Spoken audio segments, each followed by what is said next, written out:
Use code Mattcaster for 5% off your order from Face to Face Games, Canada's largest Magic the Gathering store. Qualified orders get free shipping Canada-wide. Use our code anytime you shop at Face to Face Games to support the show and get the cards you need at a discount. We all see Magic the Gathering as a highly collectible, investable, and playable card game. And if you watch my channel, you're probably a collector, investor, or player of this game. And it's a beautiful card game that we all love and share fond memories of. While some see it more as a card game, some see it as a more diverse asset class. But is Magic the Gathering really as investable as we think it is?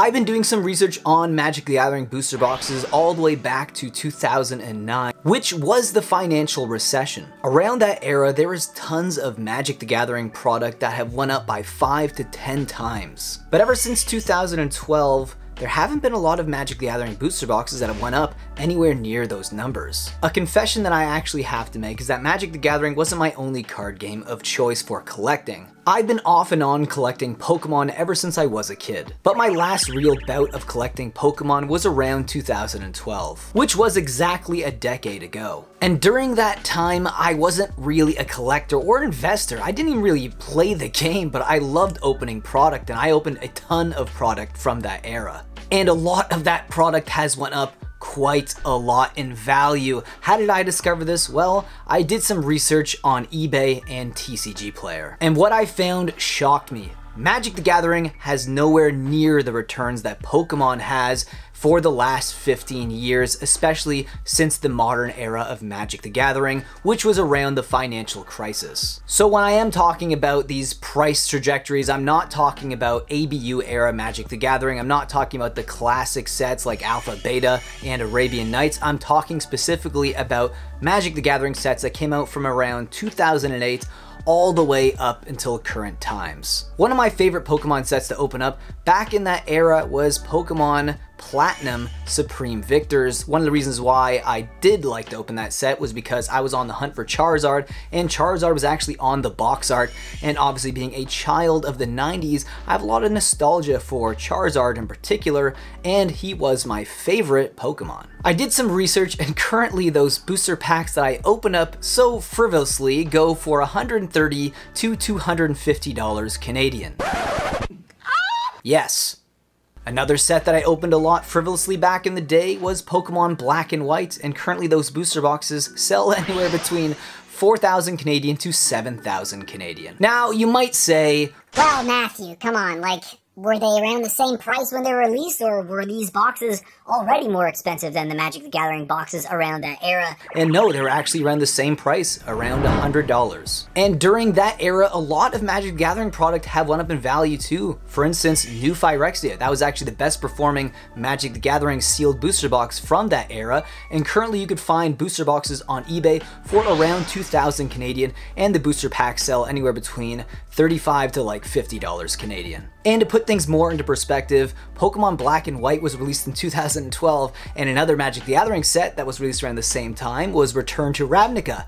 Currently, Return to Ravnica booster boxes you can get for around $130 to $160 Canadian on eBay, and Pokemon Black and White booster boxes, well, they go for around $4,000. But before you guys react in the comment section, I want to mention that there are a ton of factors that lead to this, one being Pokemon's massive IP. They're always expanding their brand, and they have massive brand awareness all over the world, and they release sets in a lot of countries, more than Magic the Gathering.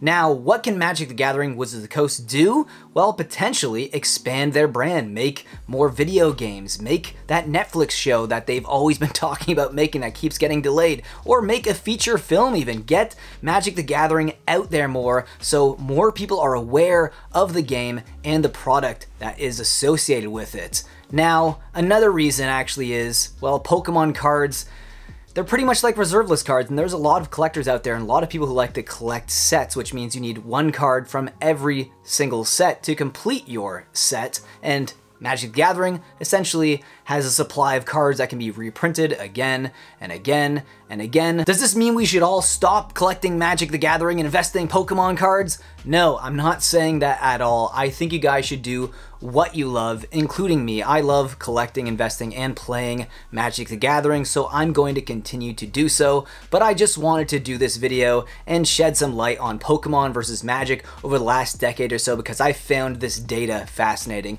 And let me know what you think about this video's topic down below in the description. If you found this video helpful, please consider subscribing and joining in all the fun we have here on my channel. And with that being said, I'll see you guys in the next video. Being a patron will help me produce more market movers and add to the funds that I will use for my random buys and also to my coffee fund because I drink a lot of coffee for these videos. And here you can see a link below in the description that will give you all the tiers and what you get in each tier. So I hope you guys click and think about joining. And with that, I'll see you next video. Think about supporting the channel in that way.